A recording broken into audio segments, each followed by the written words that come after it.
Hello and welcome back to another video. I'm Zelp and today we're going to look at the ordnance for a railjack. They're basically the secondary fire or alt fire, whatever you want to call it. They uses there are three types. They uses the galvark, the malati, and also the taiko. Taiko being the one that is most familiar because it comes with the railjack, the low tier one. So I have all of the three MK3 ones, and we're gonna test them out one by one and see which one's better. We need some control, so we are going to go for Veil because they have some of the toughest enemies there. That way, and we'll always have to go there simply because if we go anywhere else, we might get different outcome and different damage values. Now, since it's a outfire and it doesn't really have a lot of bullets, it makes no sense to be using them on fighters unless you can kill them in a group. So, for example, using the void hole. So we are going to test how efficient is it or how good the compatibility is it with void hole. We'll also test the damage on cruise ships. We'll try to use it on the healing bubbles and see how well it breaks it. Also outriders and also rail sleds. So those are the things that we will be testing. So I guess let's talk about in terms of void hole. So I'm putting one void hole over here. I'm using the Taiko MK3 right now. So let's try and get them all closed up together. Take some time. Alrighty. Okay. So let's use it. Oh, it killed almost everything except for one. So that is one of the reasons why in one of my videos I said I switched from using the taiko to the malati, simply because of that. So sometimes you'll see some survivors. Besides having good control in any experiment, you kind of also want to have you also want to have a few results, you know, your sample size. But because of the time constraint, we won't be able to do that much. So here's a ramp slat. Oh, couldn't try and use it on. Oh, great. So this is the bubble. You're gonna try and shoot one in and see what happens.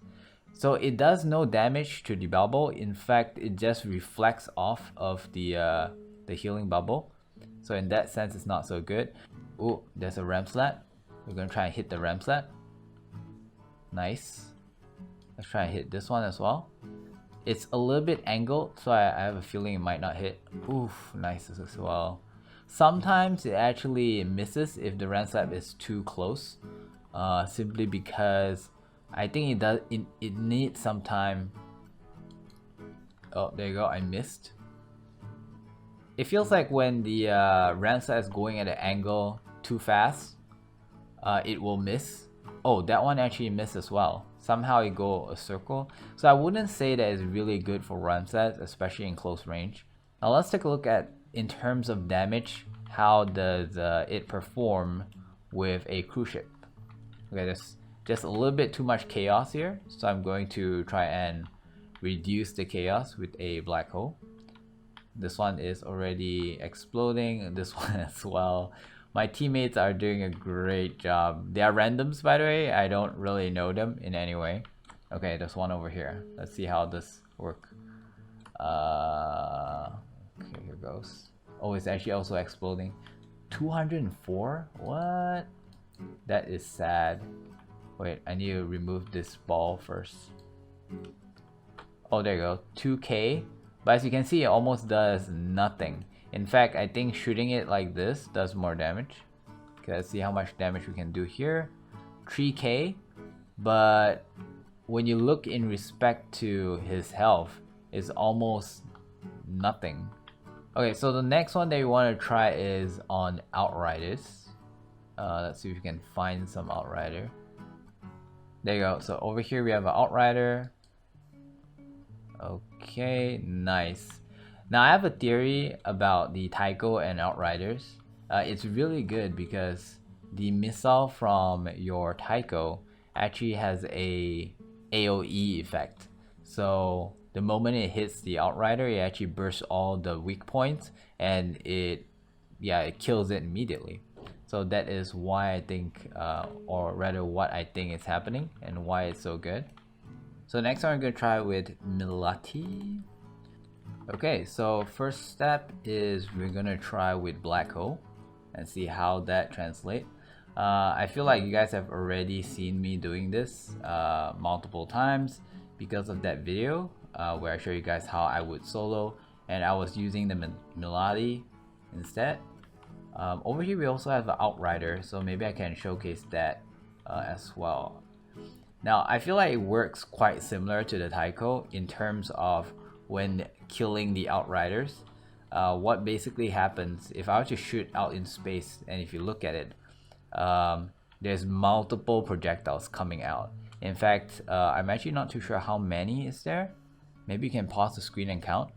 If each one of them hit the weak spot of a outrider, it's gonna explode or kill it instantly. I also find that using when it comes to the black hole or void hole combo, I feel like this one is a little bit more consistent than using taiko, because taiko sometimes it just doesn't kill all of them, whereas this one almost always kills all of them, which is why I prefer, if I'm going for a void hole combo, to use the malati over taiko. Okay, so now let's take a look and see how is it in terms of damage on the cruise ship. Oh, there's a real ram sled. Let's try and take that out first. Oof, nice. But you do have to estimate the where to shoot for the ram sled. Oh, that one did not hit. Okay, let's try it on the bubble, which I'll test with the bubble first. I think, okay, so we're gonna do it here. Oh, it does hit, but it works like a shotgun. So it only kind of shrinks it by one step. So although it hits the bubble, it does damage, but it seems to shrink it at one step, which is sad. So taiko is no good with the bubble because it bounces off, and then the malati just shrinks it by one step. Okay, let's look for, there you go, there's another one over here. We need to test the damage on a cruise ship. Okay, so at this range, let's see. Somehow it does almost no noticeable enough damage. Someone's actually using the cannon. I wonder if I can still damage it right now. Nope, because he has no more health. Okay, so this is a outrider. I'm gonna try to move a little bit further away from him. Okay, and then we're gonna do, oh, so we miss because there's no tracking. Oh wait, there's a ram sled. Oh man. Okay, let's get this guy. There you go. So you can see multiple damage popping out. I think some of those damage actually hit the weak spot, and that killed him. I'm not too sure if it's really overall damage that killed it. Okay, so now we're gonna look at the cruise ship damage again. I'm gonna try hitting the thrusters. Maybe like this. Nope, hardly any damage. Let's try again. Nope. In fact, I see a lot of zeros popping out, as if like it only can withstand a certain amount of damage and then it stops. Right? Do you see that? It's like multiple zeros popping out. So looks like alternate weapons, the ordnance, are not meant for cruise ships, so far from what I can see. Okay, I think that is all the tests we need for the malati. Let's finish up and then go for the last final ordnance. Okay, so now we're gonna use the galvark. Okay, over here we have the healing bubble. Let's try and use it with the healing bubble. So it does a lot of damage, but sadly if any enemies were to come close enough, it would choose the enemy over the bubble, it seems. Over here we have a ram sled. We're gonna see how this will kind of perform with the ram sled. I think I'm gonna get rid of my particle ram just so that we don't actually accidentally kill it because of the particle ram. Okay, it's not too bad, but you do have to move back a little bit. I feel like the range of this weapon is not so good. Okay, I think that's enough. So I'm using my alt now. Yeah, it seems like it's killing one at a time, and the duration of the ability is really not that high, which makes it not a good use for a void hole combo. I see a cruise ship in front. We're gonna see the damage on the cruise ship now. There you go. No, damage is not good. I feel like the alternate weapons, the ordnance, is just not good for cruise ships. It's not meant to damage or kill cruise ships. So that is one thing to note. It is good for outriders, but I'm not too sure how this would perform with outriders. So over here we have one outrider. I'm actually gonna try and see how this would look. It seems like it's attacking the outrider and following or tracking the outrider, and it's not hitting the weak spots. So unless you want to deal full damage to the outrider until it dies, it's actually not good for outriders as well. So the good thing about this beam ordnance is that it has some kind of tracking. So for example here, if I use it, see, even though my reticle is not pointing at him, it shoots him instead. Oh wait, there's a new bubble here. One new bubble. Let's try and destroy it. Oh man, it got attracted to somewhere else. So in summary, using your ordnance on the cruise ship seems like it's not meant for it, and it does really close to no damage. If you're trying to shrink the healing bubble, the beam weapon, the galvark, is the best one. Using the taiko missiles is actually going to bounce off the bubble and do no damage at all, whereas this one acts like a shotgun, so therefore it only shrinks it by one step. So you have to shoot many times before it actually completely destroyed. However, a fully built bubble is not going to get destroyed by shooting it once with the galvark, which means that I feel like out of all these, maybe the one that benefits the most with, let's say, reload speed reduction is probably going to be this weapon. So you can really quickly destroy one fully built healing bubble, maybe in 2 hits, with the help of refreshing. Now remember, damage actually doesn't really matter that much when it comes to reducing the size of the bubble. It's more of the frequency, how fast you shoot it. When it comes to outriders, the galvark is the worst one because it will shoot, or rather it will track the center of the outrider and not hit the weak points at all. You'll need maybe 3 to 4 bursts before being able to completely destroy a outrider, simply because you killed it from his health completely, not hitting the weak spots. However, if you use something like a malati or a taiko, where they have kind of a spread, it can actually hit those spots and destroy it immediately in one hit. I would feel like the taiko is better at doing this.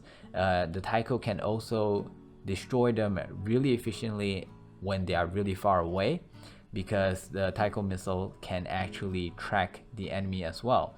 However, there are certain times where they can do certain maneuvers that will not allow you to track, kind of like how your intrinsics work. If I come over here, let's see, I think it's under pilot intrinsics maneuver. There you go, this one, vector evasion. So nearby enemies projectile lose lock on during vector maneuver. So the enemy, I believe at least what's happening is that the enemy can also do vector maneuvers that can also make your missile not track it, and then it will miss. Also do note that the malati does not have any seeking ability, so where you aim is where it will go, and you do have to make your own prediction on where the enemy will be if it's really far away. But then again, it's kind of like a shotgun, so you don't want to use it on long range weapon. You kind of want to use them face to face, in my opinion. When it comes to rend slats, I feel like the beam is the best. However, you can also use the taiko, you can also use the malati. They're just performing a little bit differently. One does require you to estimate where it be before you shoot. One is better if it's far away, because if it gets too close, it could miss. And as for the beam one, you don't really have to aim. As long as it's the only one and it's really close to you, move back a little bit and use this ability. It's going to guarantee kill that rend slat. And finally, in my opinion, if you want to combo it with a void hole, that black hole thing where you pull everyone together, to me, I feel like the malati is still the superior one. You do need to go a little bit closer because it kind of works like a shotgun.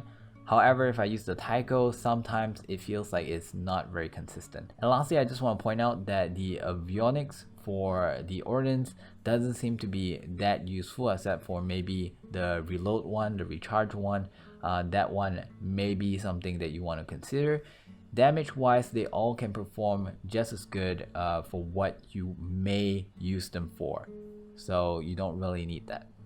Okay, so that is pretty much it for this video. I hope our little talk is going to help you decide which ordnance you want. Let me know down in the comments which one you think you'll be running and what kind of combo you'll be running it with. I heard of a pretty interesting way of playing, again from you guys down in the comments, where they use the beam weapon and also seeker volley. So his idea was that you use seeker volley on a mid-range enemy, so they are going to be hurt but not dead. Then the moment you use galvark near them, it's just gonna track each one of them and just kill them really quickly, and multiple at once. The problem that I have with that idea is that the burst for the beam weapon, the galvark, is just too short. So unless you can get close to them, get close to many of them at that short time frame, it just doesn't feel that great. So thank you so much for watching. I'll see you guys in tomorrow's video. Bye bye.